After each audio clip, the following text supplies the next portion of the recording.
नमस्कार, मैं उमेश कुमार स्वागत करता हूं आप सभी का आपके अपने YouTube channel HK knowledge and more पर। मैं बात करने जा रहा हूं स्ट्रक्चर ऑर्गेनाइजेशन ऑफ एनिमल्स से रिलेटेड एनिमल टिश्यू के बारे में। मतलब प्राणियों का जो संरचनात्मक संगठन बनाता है। जैसे आप सभी जानते हैं कि जो ऑर्गेनाइजेशन होता है, जो संगठन होता है, वो कैसे बनता है। नॉर्मली आप जानते होंगे कि जीवन की सबसे छोटी इकाई के रूप में जाना गया है, a small unit of life के रूप में जानते हैं आप सेल या कोशिका को। जब सेल या कोशिका अपने ही समान किसी दूसरे सेल या कोशिका से जुड़े तो वो बना देता है ऊतक या टिश्यू। तो इस वीडियो में, इस लेक्चर में मैं स्ट्रक्चरल ऑर्गेनाइजेशन ऑफ एनिमल्स के फर्स्ट पार्ट के इस वीडियो में एनिमल टिश्यूज़ के बारे में डिस्कस करूंगा आपसे। एनिमल टिश्यूज़ के बारे में ये लेक्चर रहेगा, बड़े गौर से और ध्यान से देखिएगा। मैं बताऊंगा पूरा कि इसमें एनिमल टिश्यूज़ के कौन कौन से प्रकार हो सकते हैं, फादर ऑफ हिस्टोलॉजी कौन है, किसने सबसे पहले ऊतक की संरचना का ऑब्जर्वेशन किया, या किसने ऊतक शब्द का सबसे पहले प्रयोग किया था। ऐसे कंटेंट आपके सामने मैं लेके आऊँगा। कार्टिलेज क्या होता है, बोन क्या होता है, रुधिर किस प्रकार के ऊतक में आता है, एटसेट्रा। ये सारी चीज़ें आपको इस वीडियो में मिल जाएगा। वीडियो को अंत तक जरूर देखिएगा। हो सकता है कि वीडियो थोड़ा लंबा हो जाए, घबराने की जरूरत नहीं, क्योंकि टॉपिक ही बहुत बड़ा है, ऊतक या टिश्यूज। ठीक है ना। चलिए वीडियो शुरू करते हैं। वीडियो पसंद आए प्लीज़ वीडियो को लाइक करें, शेयर करें, कमेंट करेंगे, और चैनल पर पहली बार आए तो प्लीज़ सब्सक्राइब कर लेंगे ताकि किसी प्रकार की वीडियो की अपडेट आपको हमेशा प्राप्त होती रहे। जैसा आप सभी जानते हैं कि जो टिश्यू होता है, जो ऊतक होता है, ठीक है। आप जानते हैं कि प्रोटिस्टा जगत के एनिमल को छोड़कर या प्रोटिस्ट को छोड़कर जितने भी प्रकार के मल्टी सेलुलर ऑर्गेनिजम्स है या यूकैरियोटिक एनिमल्स है, सबका शरीर कोशिकाओं का बना होता है। केवल प्रोटिस्टा एनिमल्स को छोड़कर सबका शरीर कैसा बना होता है, कोशिकाओं से बना होता है। वो कोशिकाएं विभिन्न प्रकार के कार्यों को संपन्न करती है, स्पेसिफिक उसकी विशेषता बन जाती है। तो वो कोशिका धीरे धीरे करके अपने ही समान नई कोशिकाओं के समान संरचना बन जाती है, या ये कहें कि अपने नए समूह से जुड़ते जाती है। मतलब एक समान कार्य करने वाली कोशिका आपस में अगर मिल जाए, समूह बना ले, तो वो बन जाता है टिश्यू। ठीक है ना। एक समान कार्य करने वाली कोशिका अगर आपस में मिल जाए, समूह बना ले, तो वो क्या कहलाता है, टिश्यू कहलाता है। समझ में आ गया। टिश्यू या ऊतक क्या होता है, एक विशेष प्रकार की शारीरिक संरचना का एक भाग हो सकता है या होता है, जो बहुकोशिकीय जीवों में, जितने भी यूकैरियोटिक जीव हैं, सब में कोशिका समूह में कार्य का संपादन करते हैं इस ऊतक के माध्यम से। और आपको पता है ऑर्गेनाइजेशन में कि कोशिका सबसे छोटी इकाई होती है, उसके बाद में बनता है टिश्यू, टिश्यू के बाद में होता है ऑर्गन, ऑर्गन के बाद में होता है ऑर्गेनिक सिस्टम या ऑर्गन सिस्टम। ऐसा करके एक कंटेंट आप लोग को बहुत बार पढ़ने और देखने को मिलेगा। सबसे पहले मैंने कहा सेल, उसके बाद टिश्यू, फिर ऑर्गन, फिर ऑर्गन सिस्टम, फिर अंत में उस पूरे ऑर्गन सिस्टम से भरा पूरा जो कंटेंट होगा वो कहलाएगा बॉडी या शरीर कहलाता है। ये ऐसा बनता है। तो थोड़ा सा डिफाइन करने की कोशिश करते हैं इसको, टिश्यू को। तो लगभग एक ही प्रकार के जो कि परिमाण और आकार में समान हो, मतलब जिसका परिमाण और आकार समान हो, मतलब परिमाण और आकार की कोशिकाओं का ऐसा समूह जो उत्पत्ति, विकास, रचना और कार्य के दृष्टिकोण से एक समान हो, ऊतक कहलाता है। कहने का मतलब कोशिकाओं का एक ऐसा समूह जिसकी उत्पत्ति, ओरिजिन, जिसका डेवलपमेंट, जिसकी स्ट्रक्चर या फंक्शन सब समान हो, उसका मेजरमेंट समान हो, उसका शेप और साइज समान हो, तो ये कहलाता है टिश्यू या ऊतक कहलाता है। समझ में आ गया। मतलब आपको ये पढ़ने को, ये देखने को मिलता है कि सेल ग्रुप को जो एक ही प्रकार काम करता है, परिमाण और आकार बराबर रहता है, उत्पत्ति, विकास, रचना और कार्य के दृष्टिकोण से समान होता है, ये कहलाएगा टिश्यू या ऊतक। समझ में आ गया। ऊतक शब्द का सबसे पहले प्रयोग जिसने किया था, उस साइंटिस्ट का नाम आता है, फादर ऑफ हिस्टोलॉजी के रूप में जिस व्यक्ति का नाम आता है, शॉर्टकट अगर नेम मैं बताऊं तो उसका नाम है, एक फ्रांसीसी एक सर्जन थे, फ्रांसीसी सर्जन, नाम था उसका फ्रैंकोइस जेवियर बीचट। ठीक है ना। क्या लिखा, फ्रैंकोइस जेवियर बीचट, फ्रांसीसी सर्जन था। इन्होंने ऊतक शब्द का सबसे पहले वर्णन किया था और इसीलिए बिचट को ही स्टडी भी इन्होंने ही किया था, इसलिए इसको फादर ऑफ हिस्टोलॉजी के नाम से जाना गया है। बिचट फेमस है, याद रखेंगे। बिचट नामक साइंटिस्ट कहीं पर आए तो समझ लेना कि ये ऊतक या टिश्यू से संबंधित साइंटिस्ट है। ठीक है, उसके बाद आता है हिस्टोलॉजी शब्द अगर आया तो सबसे पहले प्रयोग हिस्टोलॉजी का एक साइंटिस्ट थे मेयर, इन्होंने हिस्टोलॉजी शब्द का सबसे पहले प्रयोग किया था 1819 के आसपास। तो ये हो गया सिंपल छोटा सा हिस्ट्री या इतिहास। आप समझ गए होंगे कि ऊतक समान उत्पत्ति, संरचना और कार्य करने वाली कोशिकाओं का समूह होता है। समझ में आ गया होगा आपको। अब मैं बात करता हूं, जैसा इस वीडियो का प्रमुख पॉइंट था कि क्या प्रकार होते हैं ऊतक के, किस किस प्रकार की ऊतक की संरचना आपको देखने को मिलती है। मैं सीधे जा रहा हूं टाइप्स ऑफ टिश्यू में। टाइप्स ऑफ टिश्यू, तो इसके लिए थोड़ा सा मैं एक कंटेंट तैयार करता हूं, उसके बाद मैं वीडियो को कंटिन्यू करूंगा। ठीक है, कार्पल्स, हाँ देखिए ये कंटेंट था जिसके बारे में मैंने कहा आपसे। टाइप्स ऑफ टिश्यू में भरा पूरा कंटेंट आपको दिखाई दे रहा होगा। मैं इस बेस पे ही आपको फटाफट एक्सप्लेन करते जा रहा हूँ। ध्यान रखेंगे, इसमें से कोई भी पॉइंट आपसे एग्जाम में पूछा जा सकता है, बहुत इंपॉर्टेंट है। हर प्रकार के एग्जाम के लिए बहुत इंपॉर्टेंस है ये, याद रखिए। टाइप्स ऑफ टिश्यू में जाते हैं हम, टिश्यू के प्रकार में जाते हैं। तो जंतु ऊतक जो होता है, एनिमल टिश्यू होता है, वो 4 टाइप्स के जनरली देखने को मिलते हैं। एक होता है एपिथेलियल टिश्यू, जिसको हिंदी में कहते हैं उपकला ऊतक। दूसरा होता है करेक्टिव टिश्यू, जिसको हिंदी में कहते हैं संयोजी ऊतक। तीसरा होता है मस्कुलर टिश्यू, जिसको हिंदी में कहते हैं पेशी ऊतक। और चौथा होता है नर्वस टिश्यू, जिसको तंत्रिकी ऊतक के नाम से हम जानते हैं। हम सबसे पहले बात करते हैं एपिथेलियल टिश्यू के बारे में। जो एपिथेलियल टिश्यू होता है, ये ग्रीक वर्ड से बना हुआ है। इपी मीन्स होता है अपॉन और थिलियन मीन्स होता है ग्रोस, मतलब जो जंतु की शरीर की बाहरी, भीतरी और स्वतंत्र सतहों पर पाए जाने वाले ऊतक होते हैं। समझ रहे हो, कहाँ पर पाए जाने वाले ऊतक होते हैं? बाहरी, भीतरी और स्वतंत्र सतहों पर पाए जाने वाले जो ऊतक होते हैं वो एपिथेलियल टिश्यू या उपकला ऊतक कहलाते हैं। समझ में? इनकी जो कोशिकाएं रहती है, सेल रहती है, वो आपस में सटी हुई रहती है, एक दूसरे के पास पास रहती है। अंतर कोशिका अवकाश इसमें नहीं पाए जाते, इंटरकैलरी सेल्स इसमें नहीं पाए जाते, मतलब इंटरस्टिशियल वैक्यूल इसमें या रिक्तिका खाली स्पेस नहीं पाया जाएगा। इनके बीच में ब्लड कैपिलरीज भी नहीं पाई जाती। सबसे अच्छी बात तो है, एपिथेलियल टिश्यू के बीच में ब्लड कैपिलरीज भी नहीं पाई जाती। समझ में? अगर लिम्ब के माध्यम से डिफ्यूजन होने वाला ऑर्गन के रूप में ये काफ़ी ज़्यादा डेवलप रहता है, विकसित रहता है। समझ में? भ्रूण के तीनों मतलब इसकी उत्पत्ति की बात करें तो एम्ब्रायनिक स्तर की जो तीनों स्तर होती है उससे इसका निर्माण होता है। त्वचा की एपिडर्मिस की उत्पत्ति एक्टोडर्म से, अगर देहगुहा की बात करें तो एपिडर्मिस की मेसोडर्म से, आहारनाल की एपिथेलियम की बात करें तो एंडोडर्म से होती है। मतलब सभी तीनों प्रकार के जर्मिनल लेयर से इसकी ओरिजिन होती है। समझ में आ गया? अब इस क्या बोलते हैं एपिथेलियल ऊतक है, इसकी संरचना के बारे में मैं थोड़ा सा बात करता हूँ। उपकला ऊतक के बारे में, उपकला ऊतक एक मुक्त स्तर होता है, आपको पता होना चाहिए। एक फ्रीली लेयर के रूप में रहता है, स्वतंत्र लेयर के रूप में रहता है।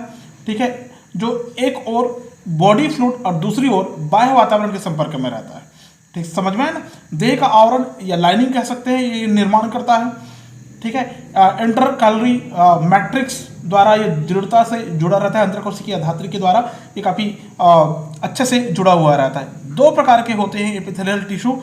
ठीक है, कौन कौन सा? एक सिंपल स्ट्रक्चर की बात करते हैं तो स्ट्रक्चर आपको इस पॉइंट्स में समझ में आ जाएगा। 2 प्रकार के एपिथेलियल या उपकली ऊतक होता है। एक होता है सिंपल एपिथेलियल टिश्यू, ठीक है, और दूसरा होता है compound epithelial tissue. Simple epithelial tissue को हम लोग कहते हैं सरल उपकला ऊतक कहते हैं। ठीक है, सरल उपकला ऊतक कहने का मतलब है जो एक ही लेयर का बना होगा। कितने लेयर का बना होगा? 1 लेयर का बना होगा। याद रखेंगे, सिंपल का मतलब क्या हुआ? 1 लेयर, एक ही लेयर का बना होगा। क्लियर है? तो ये हो गया सरल ऊतक। ठीक है, इसके कुछ प्रकार होते हैं। प्रकार मैंने लिखा है सिंपल स्क्वेमस, मतलब हिंदी में अगर कहें तो सरल सल्की उपकला ऊतक बोलते हैं इसको। ठीक है, कैसे होती है? सरल सल्की उपकला ऊतक के रूप में होती है। अगर इसके स्ट्रक्चर में जाएंगे तो ये लगभग इस प्रकार ऐसा बटी हुई आपको दिखाई देगी, इस प्रकार। ठीक है, एक स्तर, तो एक स्तर का यहाँ पर मैं बना रहा हूँ, आप देख सकते हैं।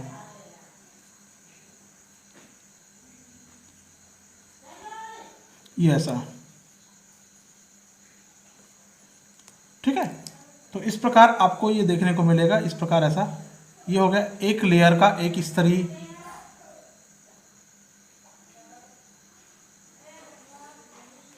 ये सिंगल लेयर आपको मिलता है। इसको बोलते हैं हम लोग शल्की उपकला ऊतक, सरल शल की उपकला ऊतक कहते हैं। समझ में आया? इसके भी और कई प्रकार आते हैं, जैसे सरल शल की होता है, क्यूबॉइड होता है, स्तंभाकार होता है, जैसे सरल ऊतक के प्रकार है। तो इसके भी कुछ प्रकार आ जाते हैं सरल उपकला के। तो सरल उपकला के प्रकार में अगर हम लोग जाएंगे तो सरल उपकला क्या क्या होता है, ऐसा अगर पूछा जाएगा, सिंपल एपिथेलियल टिश्यू, तो हम इस प्रकार को बताएंगे। सिंपल स्क्वेमस होता है, सरल शल की उपकला ऊतक के रूप में होता है। ठीक है, हल्की चपटी, पतली, चौकोर या भौकुड़ी हो सकती है, फर्श पर लगा टाइल्स के समान ये दिखाई देती है। ठीक है, इसे पेवमेंट कला भी कहते हैं। देहगुहक के चारों ओर, कान की झिल्ली में, हार्ट, फेफड़े और किडनी के चारों तरफ आपको देखने को मिलेंगी। ब्लड और लिम्फ वाहिनी होती है, उसकी बाहरी सतह पर आपको ये देखने को मिल सकती है। ठीक है, ये सिंपली आप इसमें सारे में न्यूक्लियस ऐसा प्रेजेंट होता है, याद रखेंगे। ऐसा एक एक डॉट आपको दिखाई दे रहा है, जो साइड से भी दिखाई दे रहा है। ठीक है, बहुत सरल प्रकार की स्ट्रक्चर है इसका। ये होता है सेल पूरा पूरा, और अंदर जो दिखाई दे रही है ये होता है न्यूक्लियस। ठीक है, और जो इसमें भरा हुआ है अधात्री, वो कहलाता है साइटोप्लाज्म।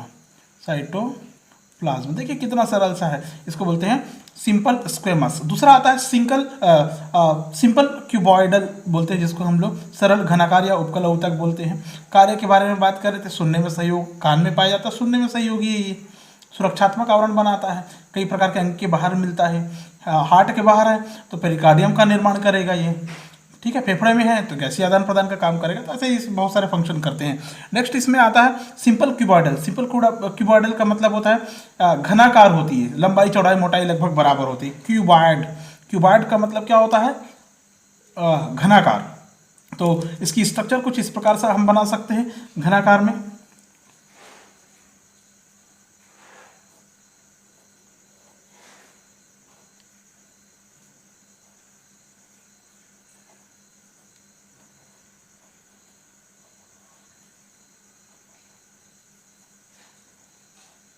इस प्रकार घनाकार। ठीक है, अगर मैं सेंटर से डिवाइड कर दूं इसको तो और ज़्यादा अच्छा लगेगा। ये ऐसा एक एक केंद्रक सब में ऐसा दिखाई देगा आपको। ये क्यूबॉइडल शेप पे दिखाई देती है, घनाकार होती है। ठीक है, जितने भी प्रकार के सीबेसियस ग्लैंड होती है, थायराइड ग्लैंड होती है, यकृत होती है, लीवर, किडनी होती है, और गोनेट्स होते हैं, उसमें ये प्रेजेंट होती है। नेक्स्ट आता है सिंपल कॉलुमनर, सरल स्तंभाकार उपकला ऊतक बोलते हैं इसको। इसकी कोशिकाएं जो होती है लंबी लंबी आपको अरेंज मिलेगी, काफ़ी लंबी लंबी आपको दिखाई देंगी। फॉर एग्जाम्पल आप देख सकते हैं ये ऐसे लंबी लंबी कोशिका के रूप में ये व्यवस्थित आपको दिखाई देंगे। ठीक है, ऊपर की तरफ नेक्स्ट ये इस प्रकार ऐसा बटी हुई आपको दिखाई देगी। बीच बीच में ऐसा बड़ा सा एक न्यूक्लियस दिखाई देगा आपको। ये होता है कॉलुमनर। क्या होता है? कॉलुमनर होता है, याद रखेंगे। इस प्रकार ऐसा बना हुआ आपको दिखाई देगा, लंबे लंबे होता है, और फ्री सबस्टेंस इसमें प्रेजेंट होता है ऊपर की तरफ। ठीक है, बीच में अंदर फिर से सेल न्यूक्लियस और साइटोप्लाज्मा होता है। सिंपल कॉलुमनर होता है, स्तंभाकार होता है, लंबाई में ज़्यादा होता है। तो ये प्रेजेंट होता है, जो गाल ब्लैडर वगैरह होता है, पैंक्रियास होता है, यूट्रस होता है, फेलोपियन ट्यूब्यूल्स होता है, उसमें ये पाई जाती है सिंपल कॉलुमनर प्रकार की सेल, जो कि सिंपल कॉलुमनर है। ठीक है, नेक्स्ट आता है सिंपल सिलिएटेड। सिंपल सिलिएटेड कहने का मतलब होता है कुछ जो सेल होती है, सॉरी टिश्यूज जो होती है इसमें, वो उसके ऊपर में आपको ये अगर एक ऐसा ये टिश्यू बना हुआ है, टिश्यू आपस में संगठित अगर आपको दिखाई देता है तो ऊपर में इस प्रकार से ऐसा आपको सिलिएटेड दिखाई देंगे। सिलिएटेड मतलब ऐसे धागे नुमा संरचना आपको चारों तरफ दिखाई देंगी इसमें, ये इस प्रकार। ठीक है, तो ये क्या हो गया? सिलिया हो गया, सिलिया। ठीक है ना, यहाँ पर बेसल ग्रेन्यूल्स होते हैं, बेसल ग्रेन्यूल्स प्रेजेंट होते हैं। नेक्स्ट इसमें आता है पक्षमा। अच्छा, पक्षमाभी के बारे में थोड़ा सा बात करते हैं, पक्षमाभी उपकला के बारे में। ये आपको कहाँ पर मिलेगा? पक्षमा की जरूरत कहाँ पर पड़ती है? ये ओविडक्ट अंडवाहिनी में जरूरत पड़ती है, यूरिनल जेनिटल सिस्टम में जरूरत पड़ती है, आपकी बकल कैविटी की स्लेस्मी मेम्ब्रेन के रूप में, स्पेशली मेम्ब्रेन जो चिपचिपा मेम्ब्रेन होती है वहाँ पर पाई जाती है, टिम्पेनिक मेम्ब्रेन के अंदर पाई जाती है। ब्रेन और जो स्पाइनल कॉर्ड होती है उसमें सेंट्रल कैनल के अंदर आपको देखने को मिल सकती है। रेस्पिरेटरी ट्रैक्ट में आपको देखने को मिल सकती है। इस समझ में आया? नेक्स्ट आता है 5th नंबर का स्यूडो स्ट्रैटिफाइड, मतलब कूट स्तरित उपकला। कुट स्तरित उपकला का मतलब होता है स्तंभाकार उपकला का ही ये जो कलुमनर पड़े हैं उसी का ये रूपांतरित होता है। स्यूडो स्ट्रैटिफाइड बोलते हैं जिसको हम लोग। कोशिकाओं के अत्यंत घने होने के कारण इनकी आकृति घनाकार नहीं दिखाई देती। इस ऊतक की अन्य कोशिकाएं ऊतक के शीर्ष तक नहीं पहुंच पाती। इनका आधार चौड़ा परंतु अग्रभाग नुकीला हो जाता है। कहने का मतलब इतना ज़्यादा घना होता है कि ये कैसा होता है, मान लो ये ऐसा इस प्रकार, ये इस प्रकार ऐसे रखना, तो नीचे तक आते हुए ये क्या हो जाती है, पतली हो जाती है। फिर अगर यहाँ पर कोई कोशिका व्यवस्थित होना है तो कोशिका कैसे, इस प्रकार से ऐसा, ये ऐसा, समझ रहे हैं आप। तो ये लगातार इस प्रकार आपको ऐसे बदलती हुई दिखाई देंगी। ठीक है, ये इसका केंद्रक, ये इसका केंद्रक, ये इसका केंद्रक। नीचे की तरफ फिर से एक सेल्स होगा यहाँ पर ऐसे। ठीक है, तो इतनी घनाकार होती है। ऊपर में आपको सिलिया देखने को मिल सकता है इसमें कुट स्तरित उपकला में। इतनी घनाकार होती है कि शीर्ष तक नहीं पहुंच पाता, इसलिए आधार चौड़ा अग्रभाग नुकीला होता है। ये कहाँ पर पाई जाएंगी, आपकी ट्रैकिया में, जो ट्रैकियोल्स होता है, श्वसनिकाएं होती है वहाँ पर, जो आपकी नासा छिद्र होते हैं वहाँ पर, नर मेल रिप्रोडक्टिव सिस्टम के कैनल में, नलिकाओं में, जो किडनी होती है उस पर, मेल यूरेथ्रा और फायरिंग्स के अंगों में ये प्रेजेंट होती है। तो ये हो गया सिंपल एपिथेलियल टिश्यू हो गया जो कि सरल उपकली ऊतक। उसके बाद बात है कंपाउंड एपिथेलियल टिश्यू। दूसरा कंपाउंड एपिथेलियल टिश्यू जो कि दो भागों में बांटा गया है इसको, एक स्ट्रैटिफाइड होता है, दूसरा होता है ट्रांजिशनल होता है।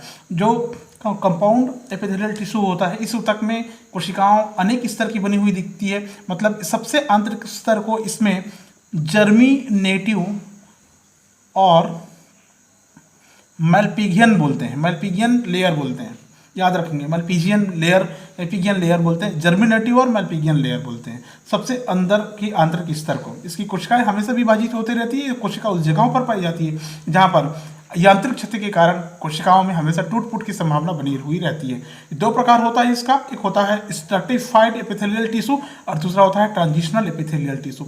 स्ट्रैटिफाइड मतलब होता है स्तरित उपकला। इस ऊतक की कोशिकाएं कई स्तरों में व्यवस्थित रहती है जो एक के ऊपर एक पाई जाती है। ठीक है ना, कई स्तरों में व्यवस्थित रहती है जो एक के ऊपर एक आपको देखने को मिल सकती है स्ट्रैटिफाइड। समझ में आए? दो प्रकार में इसको बांटा गया है, तीन प्रकार है इसके। एक है स्ट्रैटिफाइड स्क्वेमास, दूसरा है क्यूबॉइडल और तीसरा है कॉल्यूमनर। ठीक है, जो इसमें स्क्वेमास होता है शल्की होता है, ये योनि में, वेजाइना में या बकल कैविटी में, स्किन में, फायरिंग्स में, इसोफेगस में, सब में पाई जाती है। दो प्रकार में ये बटा होता है। ये एक होता है कीराटिनाइज्ड स्ट्रैटिफाइड स्क्वेमास एपिथेलियल टिश्यू बोलते हैं। कीराटिन जहाँ पर पाई जाती है, आपको पता है कीराटिन आपकी स्किन में पाई जाती है। दूसरा होता है नॉन कीराटिनाइज्ड स्ट्रैटिफाइड स्क्वेमास, मतलब जहाँ पर कीराटिन नहीं पाया जाता वहाँ पर भी ये देखने को मिल सकती है। क्यूबॉइडल आपको जितने भी प्रकार के ग्लैंड है, जैसे like sweet gland, mammary gland, urethra वगैरह, आँख की कंजक्टिवा, उसमें आपको देखने को मिल सकती है। नेक्स्ट आता है कल्यूमनर। कल्यूमनर ये बाहरी स्तर होती है जो कि स्तंभाकार होती है, नाम से स्पष्ट है। लैरिंग्स वगैरह में, पैरोटिड ग्लैंड में, मेमरी ग्लैंड में ये प्रेजेंट होती है। नेक्स्ट आता है ट्रांजिशनल, परिवर्ती उपकला ऊतक। ये ऊतक भी स्तरित उपकला ऊतक के समान होती है परंतु इसमें आधारी जनन स्तर का अभाव होता है, आपको पता होना चाहिए। ये मूत्रथैली, मतलब जिसको हम लोग क्या बोलते हैं उसको, सबसे आखिरी वाले हिस्से को क्या बोलते हैं, यूरेटर, और गर्भाशय के आंतरिक भित्ति का निर्माण करने वाला होता है ट्रांजिशनल। समझ में? दोनों के स्ट्रक्चर बहुत सिंपल आप बना सकते हैं। अगर स्तरित उपकला ऊतक की बात करें तो एक के ऊपर एक आपको सेल ये मिलेगा, आपको बेसल। मैं एक स्ट्रक्चर बना के बता रहा हूँ आपको। ठीक है, ये इस प्रकार से ऐसा बना हुआ आपको दिखाई देगा। ठीक है, एक एक बड़ा सा न्यूक्लियस इसमें। ठीक है, और ऊपर जो दिखाई देगा वो इस प्रकार ऐसा बना हुआ दिखाई देगा आपको।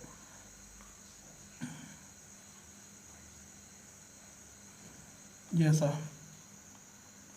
इस प्रकार अगर स्ट्रक्चर आपको देखने को मिलता है तो ये स्ट्रक्चर कहलाएगा किसका, स्ट्रैटिफाइड एपिथेलियल टिश्यू का। ठीक है ना, स्ट्रैटिफाइड एपिथेलियल टिश्यू का। दूसरा ट्रांजिशनल। ट्रांजिशनल में आपको ज़्यादा देखने को मिलेगा नहीं, इसमें सीधा सीधा एपिथेलियल सेल होगा। ठीक है, उसके नीचे काफ़ी सारे लाइनिंग होंगी। ठीक है, ट्रांजिशनल में क्या होता है, ऐसे बहुत सारे ऐसे लाइन ऐसा, ये मसल्स की ऐसा लेयर दिखाई देंगी, ऐसा मसल्स की लेयर आपको दिखाई देती है और ऊपर सिंपल एपिथेलियल टिश्यू इसमें प्रेजेंट होंगी। उपकला ऊतक इसमें आपको देखने को मिलेगी। ठीक है, नेक्स्ट आता है टाइप्स ऑफ टिश्यू में कनेक्टिव टिश्यू, जो कि दूसरा प्रकार होता है कनेक्टिव टिश्यू।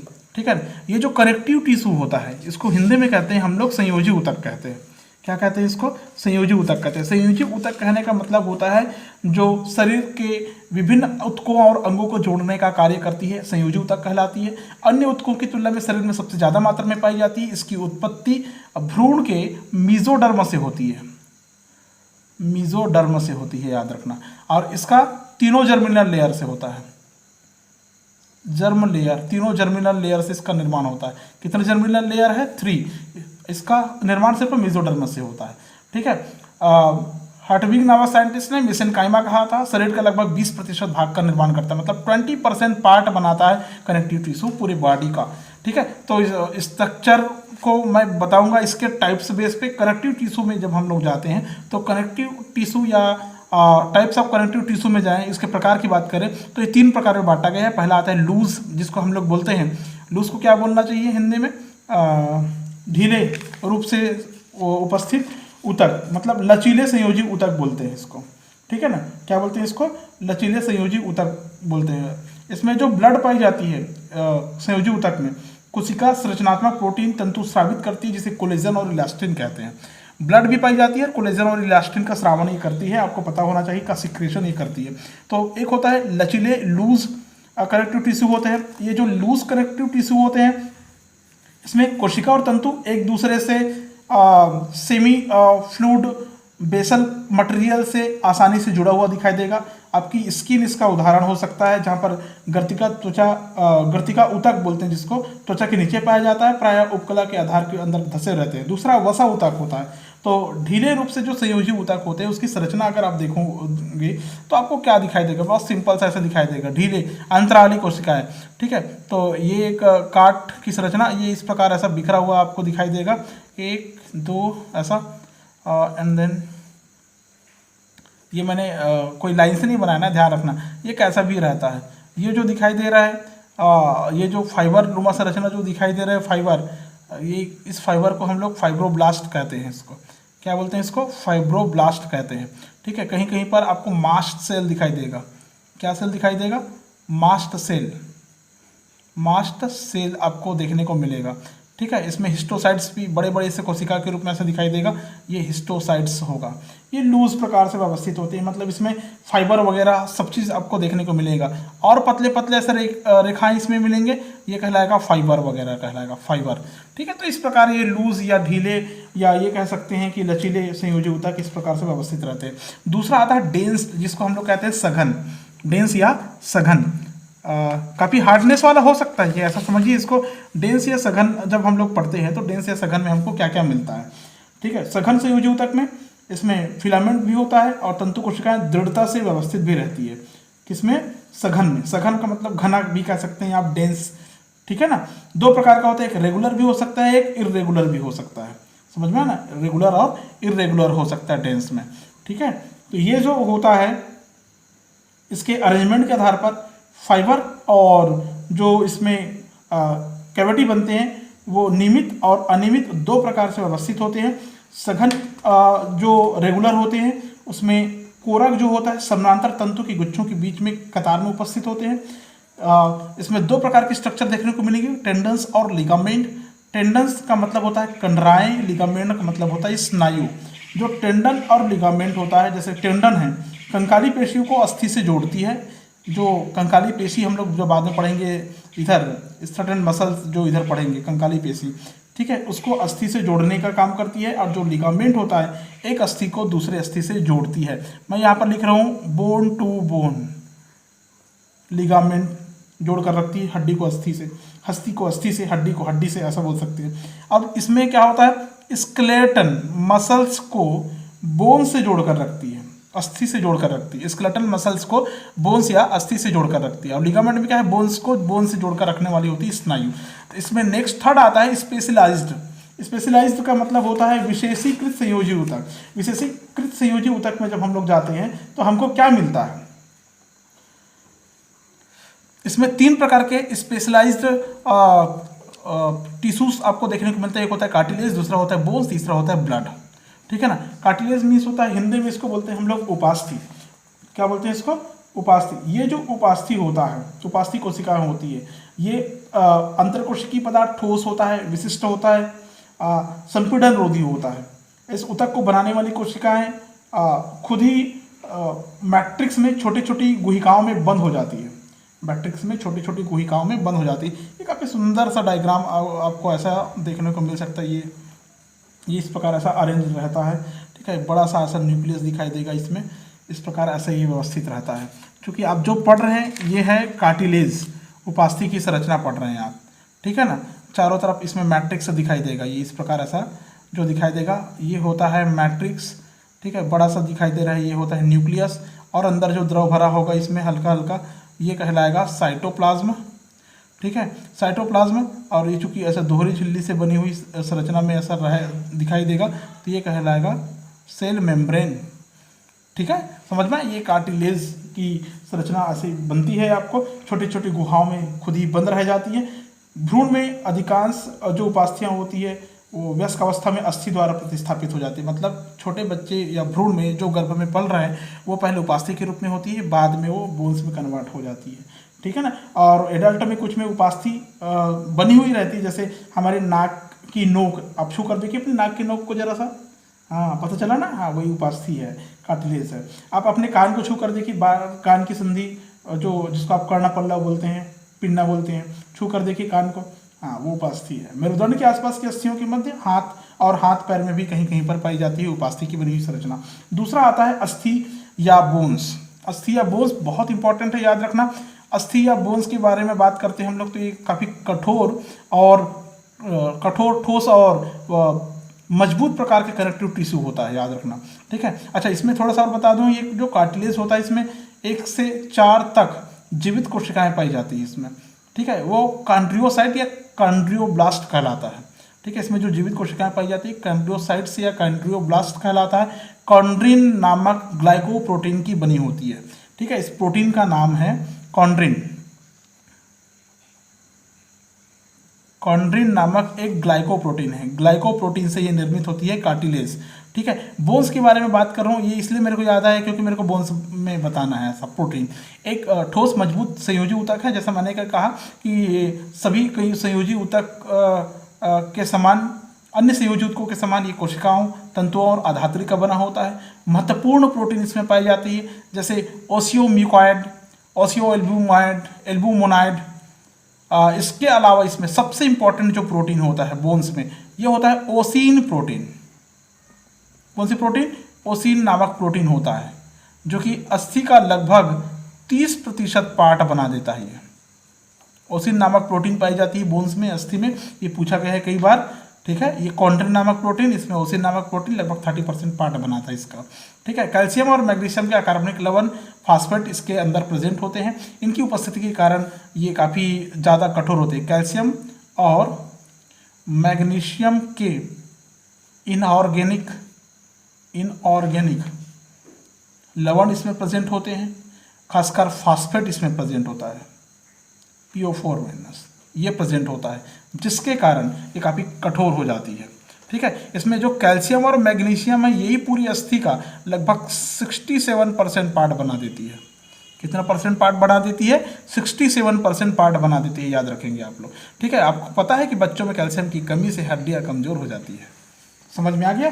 तो अस्थि की संरचना को थोड़ा सा अगर आप नज़र लगाएंगे या नज़र डालेंगे तो आपको अस्थि की संरचना कैसे दिखाई देगी। देखिए, अस्थि की स्ट्रक्चर को अगर आप देखते हैं तो मैं बहुत बड़ा स्ट्रक्चर नहीं खींच रहा हूँ। अस्थि की स्ट्रक्चर में आपको सिंपली अंदर की तरफ आपको बोन मैरो दिखाई देगा। इसको मैं बोल रहा हूँ मैरो, बोन मैरो होता है मैरो। ये भी 2 प्रकार का होता है, एक येलो और दूसरा होता है वाइट। येलो को हम लोग सफ़ेद बोल सकते हैं यहाँ पर, वाइट, ठीक है, लेकिन वाइट कभी नहीं बोला जाता, येलो बोन मैरो ही बोलते हैं। और दूसरा होता है रेड बोन मैरो। 2 प्रकार के बोन मैरो होता है। अस्थि मज्जा आपको देखने को मिलेगी, मतलब ये होता है कैविटी ऑफ बोन मैरो, ठीक है। और ऊपर क्या क्या दिखाई देगा आपको? ऊपर ये इस प्रकार से ऐसे बनी हुई संरचना के रूप में दिखाई देगा, ऐसे कांटे कांटे जैसे संरचना के रूप में ऐसा दिखाई देगा। अगर आप इसको देखते हैं माइक्रोस्कोप की स्ट्रक्चर में तो ये इस प्रकार से ऐसा दिखाई देगा आपको अस्थि, मतलब ये काफ़ी कठोरता को दर्शा रहा है। फिर नेक्स्ट यहाँ पर ऐसा, तो इसमें भी ऐसे ही आपको देखने को मिलेगा, ठीक है ना। फिर नेक्स्ट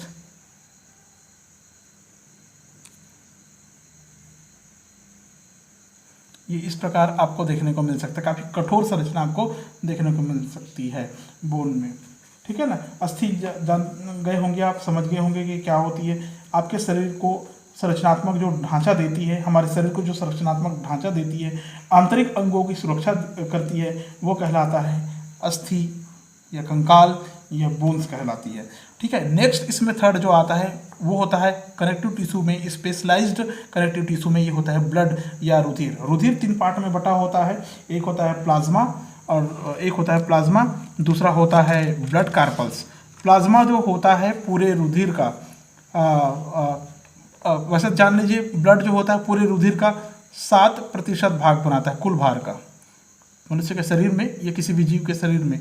मानव शरीर की बात कर रहे हैं, मानव शरीर के कुल भार का 7% भाग बनाता है रुधिर। 2 भाग में बटा होता है प्लाज्मा और ब्लड में। इसका पीएच मान तो आप लोग जीके वगैरह में पढ़ते होंगे, पीएच मान के बारे में पढ़ते होंगे। कितना होता है पीएच मान रुधिर का, कितना होता है? 7.5 के लगभग 7.3 से 7.5 के बीच में रहता है, आपको पता होना चाहिए।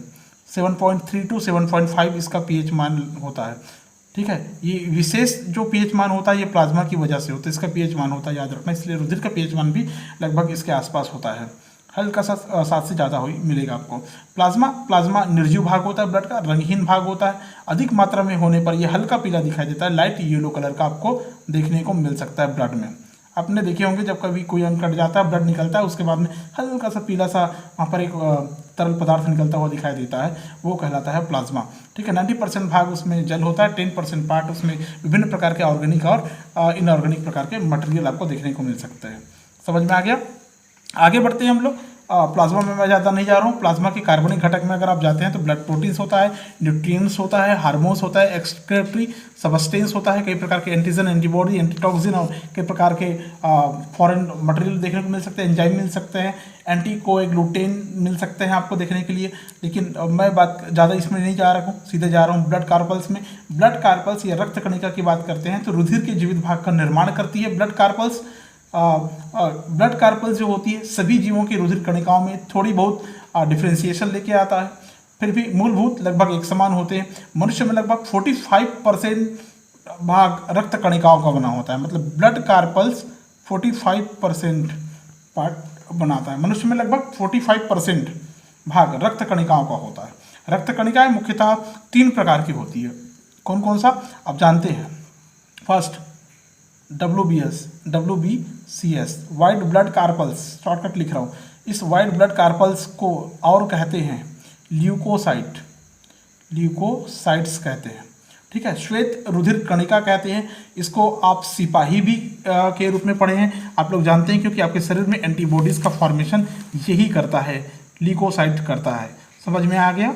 श्वेत रक्त कणिकाएं ही करती है। इसकी संख्या प्रति मिलियन 6,000 से 9,000 हो सकती है। औसत आयु 12 से 13 दिन की होती है इसकी, ठीक है ना। 12 से 13 दिन में फिर से बनते रहते हैं और मिटते रहते हैं।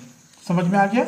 इसको हमारे शरीर का सिपाही कहा जाता है। ये अगर कार्य करना बंद कर देंगे तो हमारे शरीर में जीवाणु, विषाणु, रोगाणु को नष्ट करने वाले एंटीबॉडीज़ का निर्माण, एंटीटॉक्सिन का निर्माण, एंटी पॉइजन का निर्माण, टूटी फूटी कोशिकाओं को नष्ट करने का निर्माण नहीं हो पाएगा, या टूटी फूटी कोशिकाओं को नष्ट करने का काम नहीं हो पाएगा। ये पूरे WBCS करती है।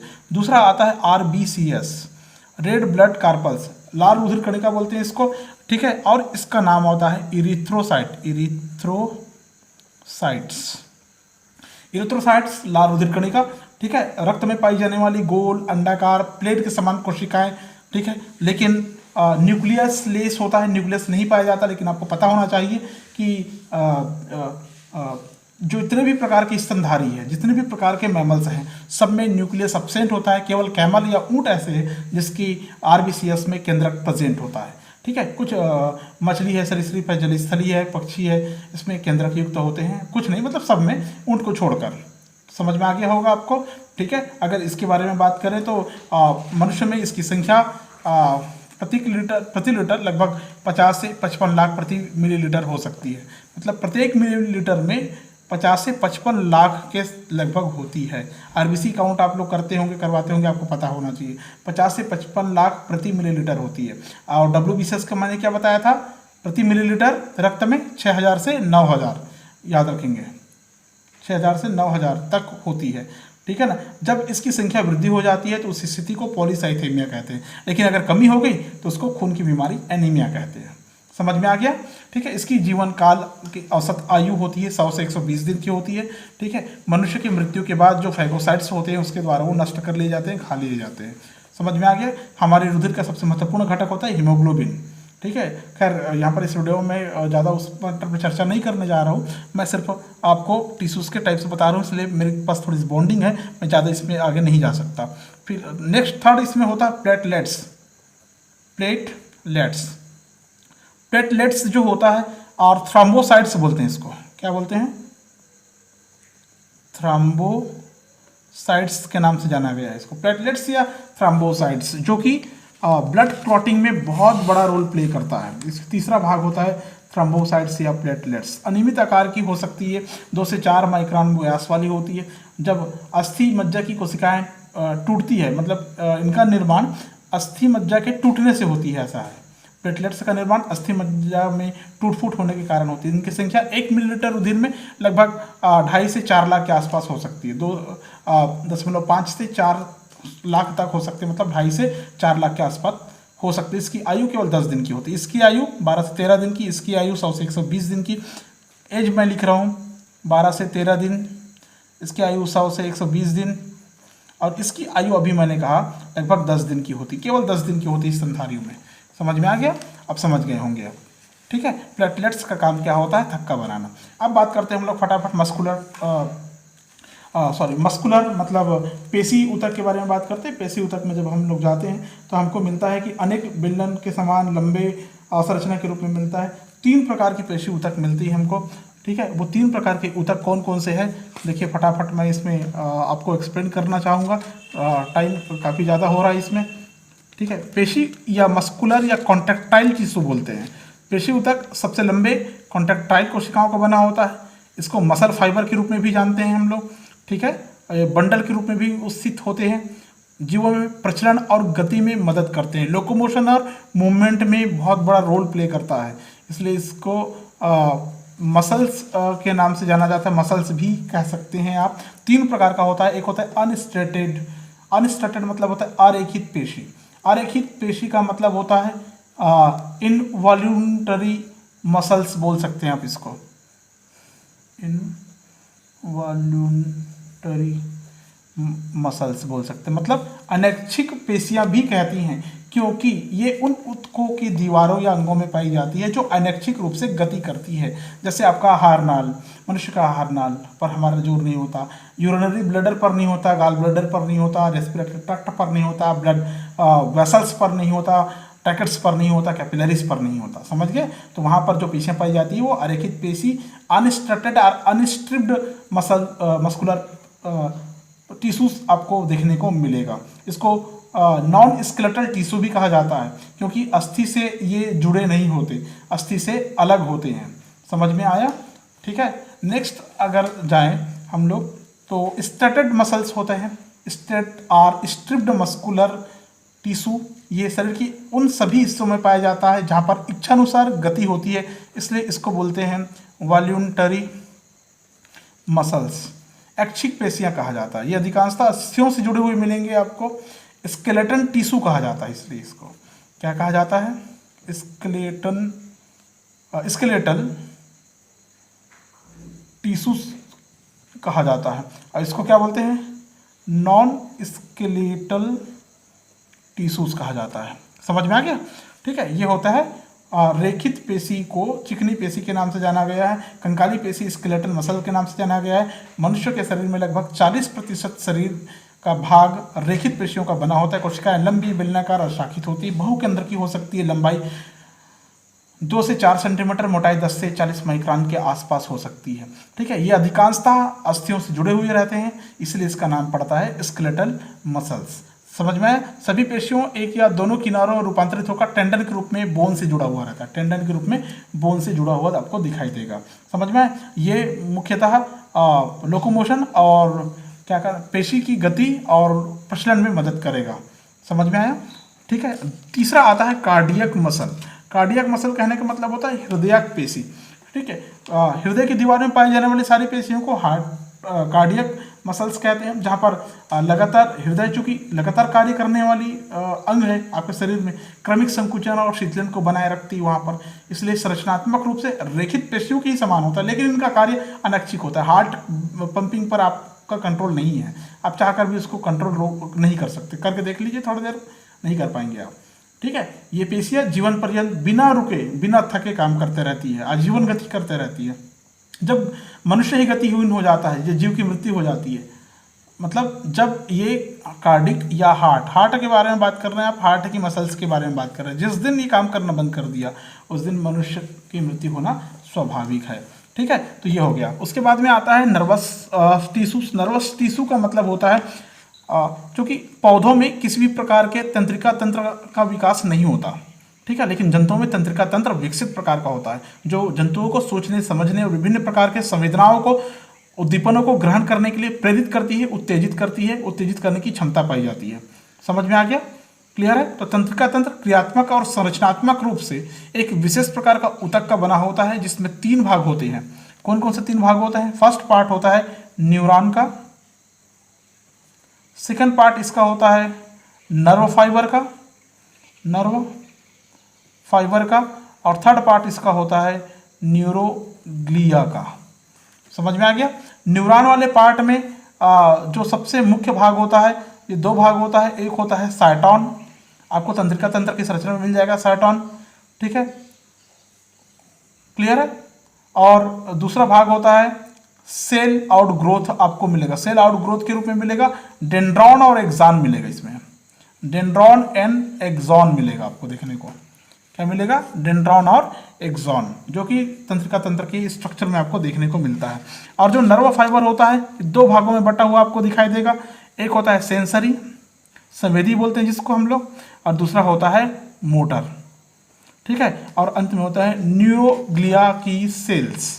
ठीक है, एक स्ट्रक्चर आप लोग अगर देखना चाहें तो मैं यहाँ पर शो कर सकता हूँ, लेकिन समय थोड़ा ज़्यादा हो गया है, आप लोग स्ट्रक्चर देखे होंगे, तो मैं फटाफट आपको बना के ड्रा कर देता हूँ।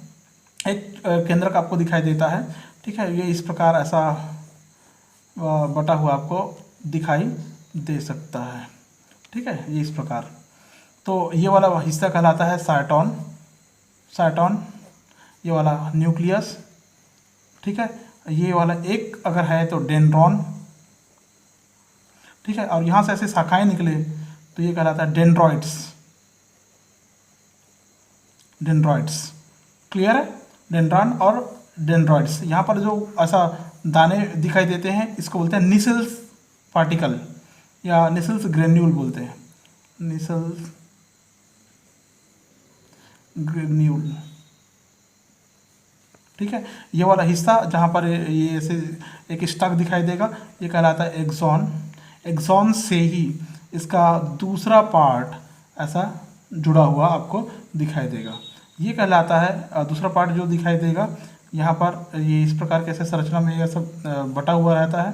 ठीक है, आगे फिर से इसी प्रकार की संरचना आपको देखने को मिलेगी, आगे फिर से मिलेगा, और ये संरचना इधर भी आपको देखने को मिलेगा। और आप लोग सोनपरी देखे होंगे, सोनपरी में जो छड़ी पकड़ती है सोनपरी, ठीक वैसे ही आपको दिखाई दे रहा है। ठीक है, और इसमें जो न्यूरोलेमा जो दिखाई दे रहा है, ये न्यूरोलेमा का आवरण, न्यूरोलेमा, ये न्यूरोग्लिया है। ठीक है, क्योंकि मेरा मकसद यहाँ पर तंत्रिका तंत्र बताना तो नहीं था, लेकिन फिर भी मैंने लाइटली आउटलाइन के लिए आपको मैंने बता दिया। आप इसको अच्छे से तैयार कर सकते हैं। न्यूरोग्लिया सेल्स जो होते हैं वो जो साइटोन्स होते हैं, साइटोन्स कहने का मतलब ये न्यूरोलेमा है, न्यूरोग्लिया इसको नहीं बोलते, सॉरी, ये जो साइटोन होता है, ठीक है, इसको पूरे को न्यूरोग्लिया सेल कहा गया है, न्यूरोग्लिया कोशिका कहा गई है। न्यूरोक्लिया सेल कहा गया पूरे संरचना को। समझ में आएगा साइटन वाले हिस्से को। तो ये वीडियो काफ़ी लंबा है लेकिन सबसे ज़्यादा फायदेमंद है, ज़्यादा अच्छा है आपके लिए कि पूरा एक ही वीडियो में आपका पूरा कंटेंट रेडी हो जाए। इस वीडियो में इतना ही। वीडियो पसंद आए प्लीज़ वीडियो को लाइक करें, शेयर करें, कमेंट कर दें। ये मत सोचना कि वीडियो काफ़ी लंबा है।